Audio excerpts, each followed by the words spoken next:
Buenas, señorita. ¿Qué quiere? ¿Me puedo ir preparando un vasito de agua con hielo? ¿Agua? Sí. A la madre que... ¿Qué pasa, Manuel? ¿Te pongo Fórmula 1 o te pongo las noticias? Ponme el sol y sombra, como siempre. Venga.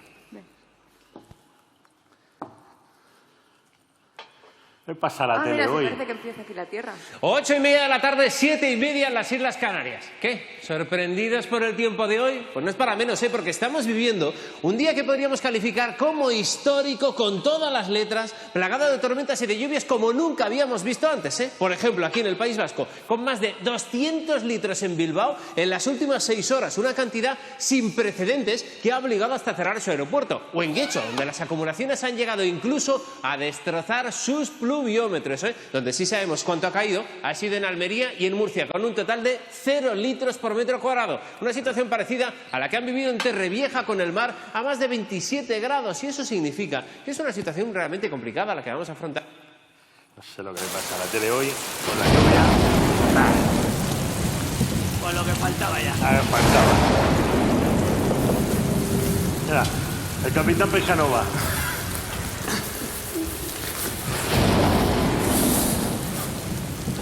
¿Qué tal, Isa? Perdona, Madre de verdad, mía. o sea, no te puedes imaginar la que está cayendo ahí fuera. O sea, estaba previsto que lloviera, pero una pasada, No, si lo acaba de decir Jacob, bueno, el Sí. pedazo de tormentón que se ha parado hasta la televisión.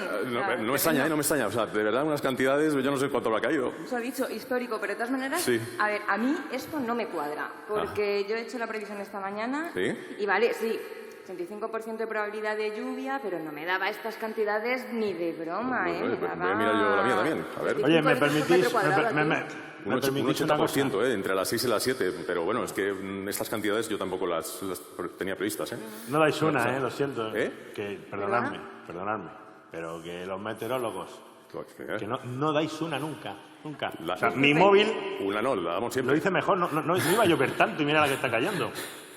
Bueno, disculpe, señor camarero, pero me temo que eso de que los meteorólogos no damos una es un mito. De hecho, en la actualidad, si hacemos una previsión con 3 días de antelación, veremos que el grado de acierto supera el 98%, se sitúa en torno al 98,5%. Y si hacemos una previsión con 5 días de antelación, ese grado de acierto es de un 90% más o menos. Claro, según vamos anticipando ese pronóstico y nos vamos alejando más del pronóstico que queremos hacer finalmente, esa probabilidad va bajando, pero es debido a la propia meteorología, a la propia ciencia que tiene la meteorología. Pero vamos, ya veis que la meteorología acierta y muchísimo, aunque hay algunas situaciones que son un poquito más complicadas de predecir, como este pedazo de tormentón que estamos teniendo aquí ahora en Bilbao. Sí, pero mira aquí lo que me dice mi móvil. Probabilidad del 50% de lluvia. ¿Eso qué? Ya te lo digo yo. Eso es que va a llover en la mitad de Bilbao. Del río para acá llueve. Pero bueno, con todos los bares que hay en Bilbao, y me toca el cuñado en el bar, o sea, esto no puede ser. Esto hay que explicar algo porque... De todas maneras, hay que decir que esa respuesta es bastante típica. Cuando vemos esa probabilidad de precipitación en nuestros móviles o cuando hablamos en la televisión de esa probabilidad de precipitación, hay personas que se creen que va a llover en el X% de la localidad en la que estén, pero eso no es lo que nos está indicando ese número. Y para saber qué nos está indicando ese número, tenemos que entender cómo se hacen las previsiones meteorológicas. Así que, por favor, José Miguel, porque tú eres un experto en este tema, A ver, cuéntanos. si es que lo que hace falta es tener datos, muchos datos. Estamos, de hecho, ya en la edad o en la época de la Big Data. Cada vez tenemos más datos por todos lados y, por supuesto, que en meteorología se usan y mucho. ¿Qué datos usamos en meteorología? Miles de datos que todos los días toman las estaciones meteorológicas que hay por toda la Tierra. Hay barcos que en sus trayectos toman datos también. Se lanzan globos sonda para saber a ciertas alturas cuál es la información meteorológica. Y, por supuesto, los satélites. Bueno, pues todo este entramado forma el sistema global de observación. Con eso solo no podemos hacer una predicción, necesitamos más cosas.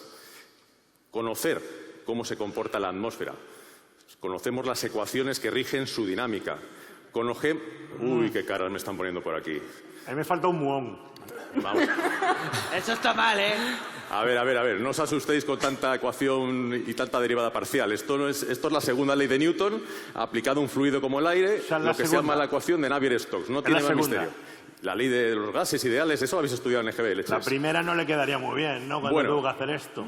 Los modelos que usamos usan estas ecuaciones y las aplican a todos esos datos que os acabo de contar que se toman de la atmósfera. Pero claro, hace falta simular la atmósfera, crear una malla gigantesca con un Pero eso tamaño... está roto, chico. No está roto, lo que pasa es que hay una malla para toda la Tierra, pero si nos interesa el tiempo aquí en Bilbao, ¿qué hay que hacer? Pues reducir el tamaño de la malla, reducir la resolución para que en ese puntito aparezca nuestro pronóstico ajustado. Pero en este juego de la predicción nos falta una pieza fundamental, que es la que nos ha permitido tener unas predicciones tan buenas, aunque alguien lo dude, como las que tenemos en nuestros móviles, que son los superordenadores. Ordenadores, los más potentes del mundo, se usan, entre otras cosas, para generar los pronósticos, las predicciones meteorológicas. De hecho, son tan potentes, que no únicamente trazan una evolución futura del aire de una parcela a otro sitio, sino que eso lo perturban y son capaces de establecer varias evoluciones y, al final, obtener una predicción en términos de probabilidad. Por eso, cuando podemos leer en el móvil un 50% de lluvia, eso no significa que llueva o no llueva. Eso significa que la mitad de los escenarios que plantean los modelos nos dicen que va a llover y la mitad no. Muchas veces es un 80-20 o un 70-30. Así que fiaros más de las predicciones. Sí, bueno, visto así está bien. Esta cosa mía es nueva, no la había visto yo antes. Sobre todo la ley esa ¿de quién? Newton. La segunda ley de Newton, eso es culturilla, ¿eh? Eso es culturilla. Estarás quedando a gusto. Y esto de la probabilidad, ¿realmente creéis que no lo habéis visto nunca? Porque cuando hablamos de los huracanes y vemos las trayectorias que pueden tomar los huracanes, se muestran esos conos que nos indican precisamente esa probabilidad. Uy, a ver, espera, parece que vuelve la tele, ¿no? Pero ya tenemos 8:49 tele. de la tarde, 7:49 en las Islas Canarias, es la hora de la está pasando, que hoy es la hora de las lluvias, de las tormentas y de la incertidumbre, porque continuamos muy pendientes de la trayectoria del huracán Naucas, que amenaza con acercarse a la península ibérica en los próximos días, después de haber causado inundaciones desastrosas en algunas islas del Atlántico y provocar el desvío de multitud de aviones. Y seguimos hablando de aviones, porque el aeropuerto de Bilbao continúa a esta hora con muchos problemas por las lluvias que están colapsando toda la ciudad. Así que seguiremos muy pendientes de esta situación. Paco, pon la Fórmula 1, haz el favor. Y otra vez se va la... Ay, se ha vuelto a ir. Me cachis en 10.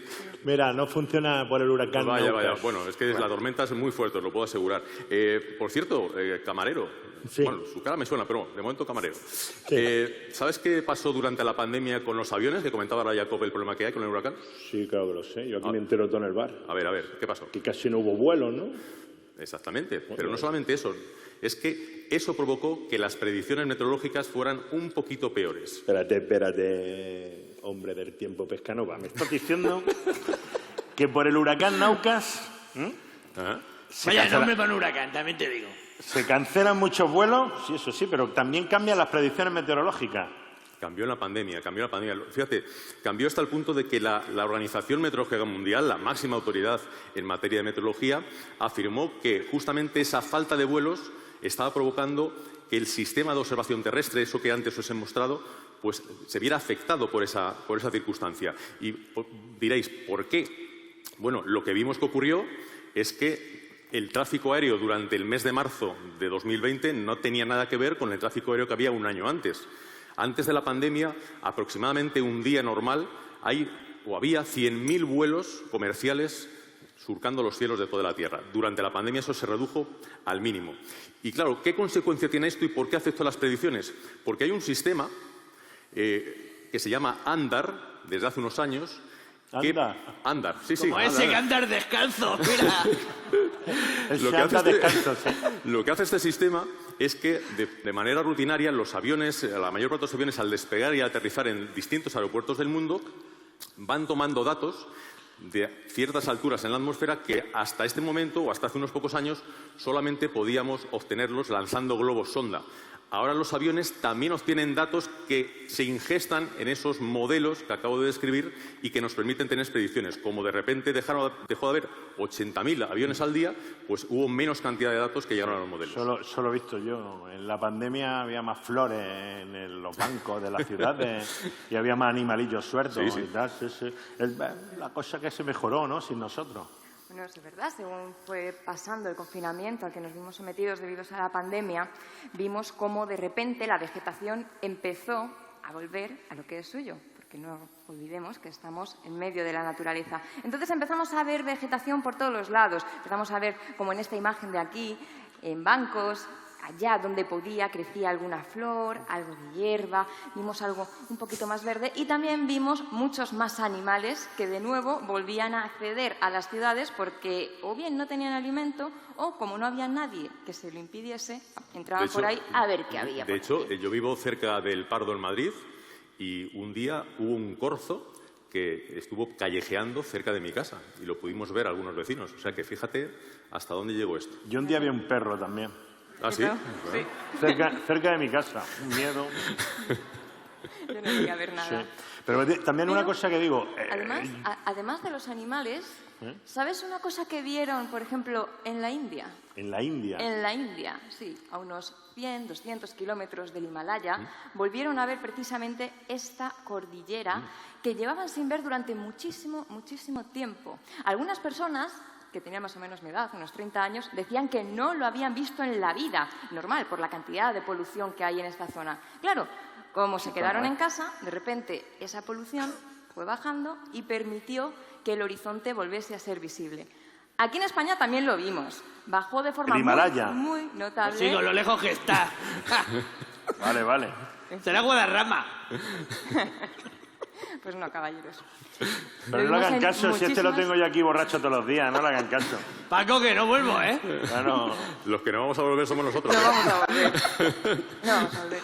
Pero como os venía comentando, a medida que nos quedamos en casa, eliminamos muchas fuentes de contaminación de las grandes ciudades, sobre todo. Es verdad que podemos tener contaminación de forma natural y que se puede formar algún agente contaminante debido, por ejemplo, a la radiación solar, combinado con otras cosas que haya en la atmósfera. Pero si eliminamos esas fuentes artificiales, que somos nosotros, emitiendo esas partículas contaminantes, podemos terminar mejorando de forma muy, muy notable la calidad del aire, que fue precisamente lo que pasó el año pasado en el confinamiento.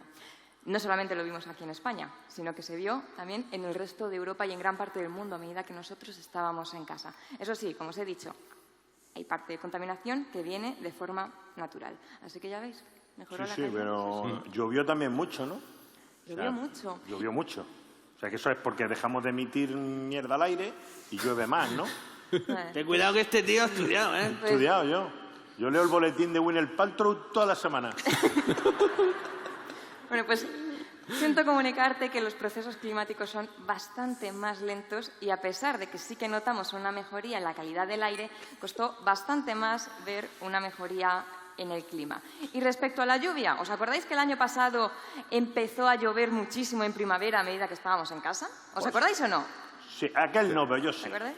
El resto de clientes Yo tenía no se la acuerdan, pero perchera nosotros sí. bajada, no me acuerdo de nada. Pues esto fue una auténtica casualidad con todas las letras y en mayúsculas. Porque mientras que en España las horas de luz estuvieron por debajo de lo normal para esa época, como consecuencia de la cantidad de nubes y la lluvia que tuvimos en esta zona de Europa, mirad como en el norte de Europa y en el interior las horas de luz fueron muy, muy superiores, reflejando que no había apenas nubes y apenas llovió, cuando viene siendo bastante más habitual en esa época. Es que, de hecho, los medios de comunicación habitualmente confunden la casualidad de la causalidad. Intentamos constantemente o intentan relacionar cosas. Una pandemia es algo muy bestia con cosas que observamos y que pueden ser fruto, como en este caso con Taisa, de la casualidad. Vale, la lluvia no, pero el CO2 sí. El CO2 bajó y me han dicho que el cambio climático está solucionado. Pues me temo que no.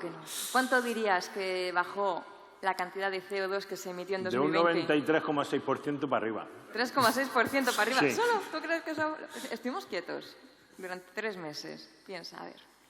3% dirías. Paco, ¿te pongo otra? Paco, Paco, eres tú. No sé. a medida que estábamos en casa y se paró la actividad, también se redujo la cantidad de CO2 que se emitió a la atmósfera en un 6,4% a nivel mundial. Como veis, no es muchísimo. Y tampoco se nota de forma global. De hecho, 2020 batió récord de concentraciones de CO2 en la atmósfera, con unas 418 partes por millón. Y este año hemos vuelto a superar esa marca con más de 420 partes por millón. Que a lo mejor este dato dicho así, decir, bueno, 420, pues 440, pues 200 eran, ¿no? 20, el gluten.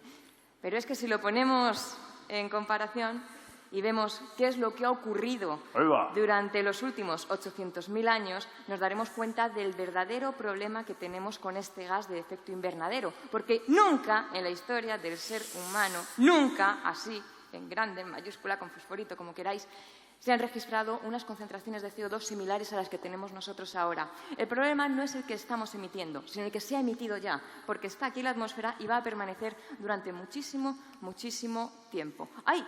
A ver, vuelve la tele, ¿no? Parece. Sí. Está Jacob ahí.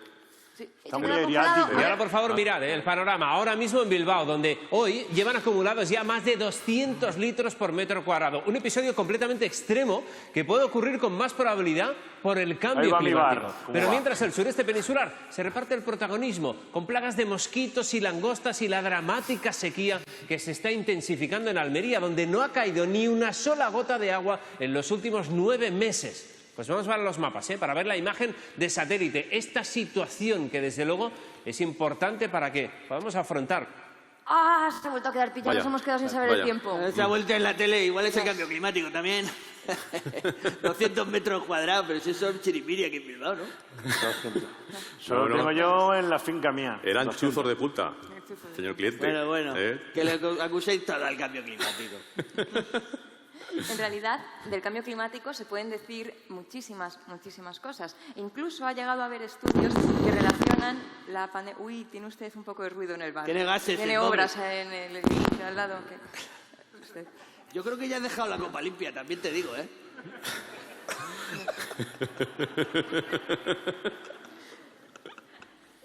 Perdone, señorita. No, desde luego que el cambio climático no tiene culpa de esto, pero sí que tiene relación con otras cosas que hemos visto a lo largo de este tiempo. De hecho, hay un estudio que relaciona pandemias como la que estamos viviendo ahora o la emergencia de virus como el SARS-CoV-2, que nos está dando tantísimo que hablar durante este tiempo, a cambios en el clima. ¿Y esto por qué? Aunque no sabemos del todo de dónde viene este virus, lo que está claro es que hay algunos animales que transmiten más virus que otros. Y unos de ellos son los murciélagos.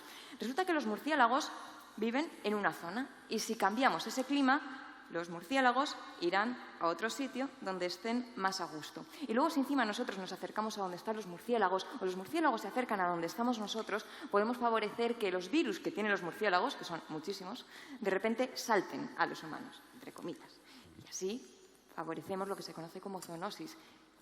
Enfermedades que pasan de los animales a los humanos. Y al igual que vemos, por ejemplo, este estudio que relaciona ese cambio en las poblaciones de murciélagos en Asia, también tenemos evidencias de que hay otras especies que están habitando zonas que antes no solían hacerlo, como por ejemplo mosquitos u otros insectos que también son transmisores de enfermedades. Así que el cambio climático es parte responsable o está por detrás en muchos de los cambios que estamos viendo últimamente. Así que fíjate, lo que ha comentado Jacob del sureste peninsular puede ser tremendamente complicado.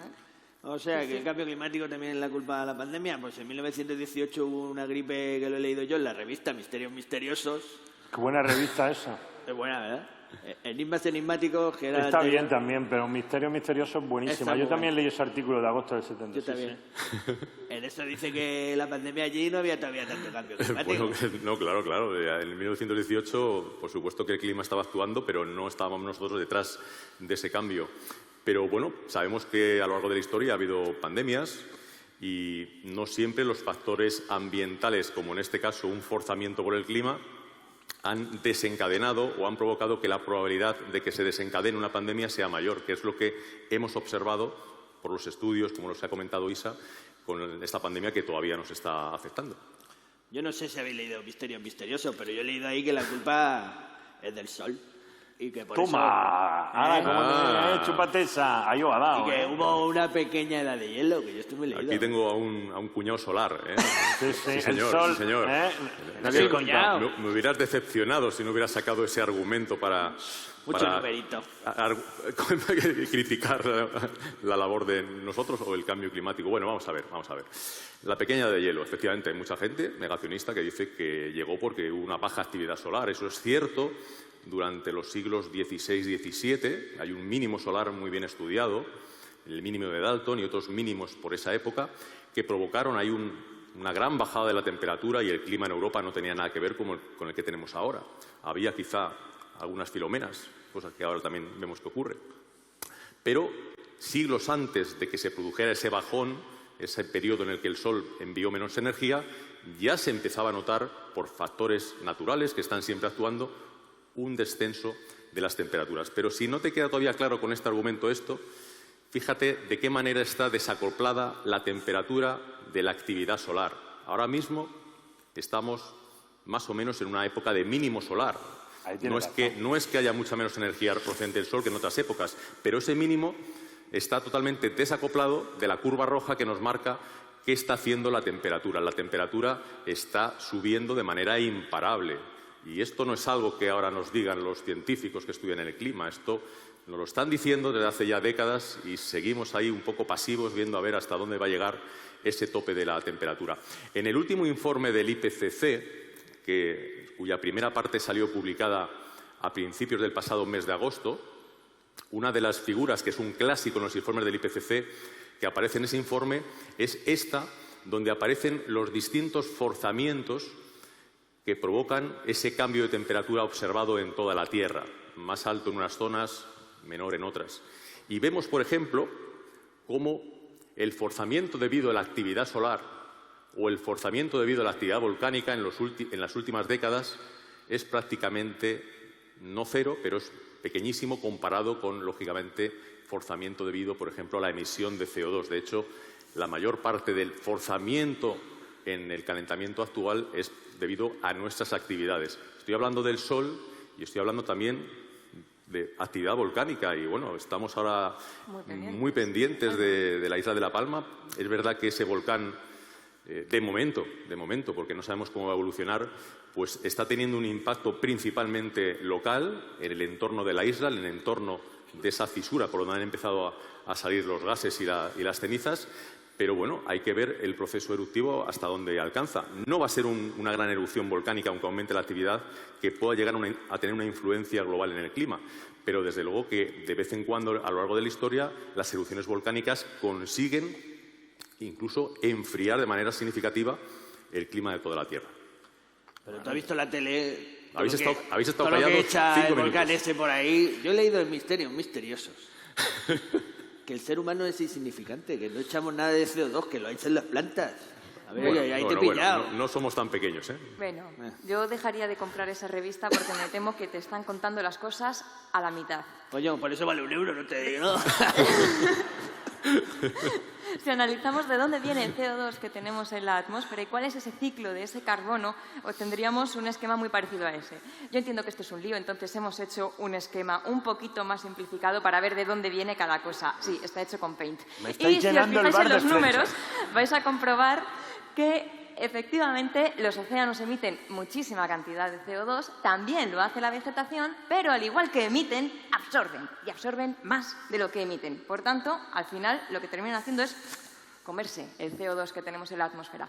Efectivamente, si miramos solamente los números que van hacia arriba, veremos que el ser humano, que estaría reflejado en esa parte final del dibujito, con el 7,8 y con el 1,1, son insignificantes comparados con los otros. Pero ¿qué ocurre?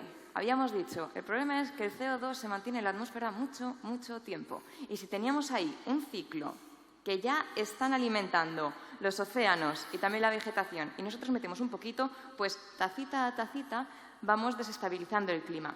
Y es más, tenemos pruebas de que ese CO2 que hemos emitido es nuestro y también somos capaces de modelizar que efectivamente somos nosotros los que estamos cambiando la temperatura de la Tierra. Esta gráfica a mí me encanta. Imagino que también es una de tus favoritas. Sí. Es también una de las clásicas que podemos encontrar Y en el esa no IPCC. aparece en la revista de aquí del amigo. En Misterios Misteriosos esto no te lo cuentan. No.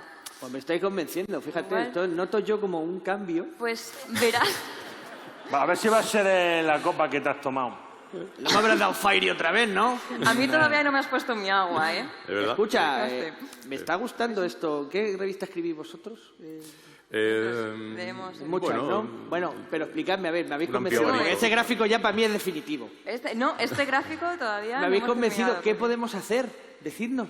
Pues primero te iba a demostrar por qué sabemos que somos nosotros y cómo lo podemos modelizar con números. Porque No quería si yo tampoco interrumpirte. Intentamos representar las temperaturas que estamos observando con los modelos. Tenemos una parte tanto natural como antropogénica y esos los modelos saben diferenciarla. Si quitamos la parte antropogénica e intentamos representar las temperaturas que hemos tenido durante estos últimos años, vemos que eso no cuadra de ninguna forma. Igual en Misterios Misteriosos sí que te dicen que eso es parecido, pero ya te digo yo que no lo es. En cambio, si intentamos representar esas temperaturas solamente con el forzamiento del ser humano, vemos que la tendencia se parece muchísimo más y que explica mucho esta temperatura o esta tendencia a la subida de temperaturas que estamos observando en las últimas décadas. Y ahora sí, a tu pregunta, ¿qué podemos hacer? Eso digo yo. Soluciones, quiero. Mucho. Podemos hacer mucho, aunque nos parezca mentira. Y desde casa, aquí, cada cual también puede hacer muchísimo.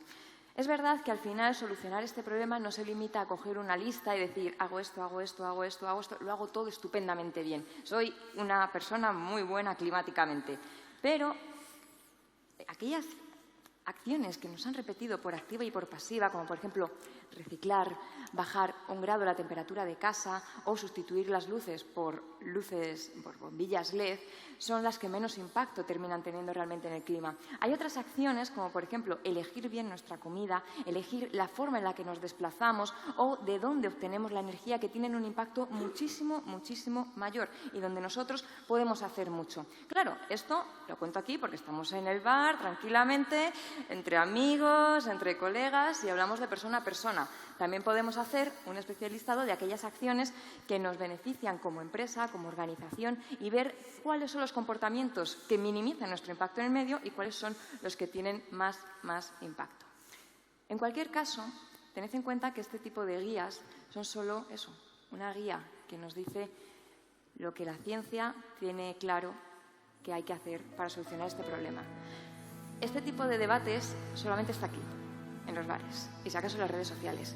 La ciencia no tiene ninguna duda de que esto está pasando y qué es lo que tenemos que hacer para solucionarlo.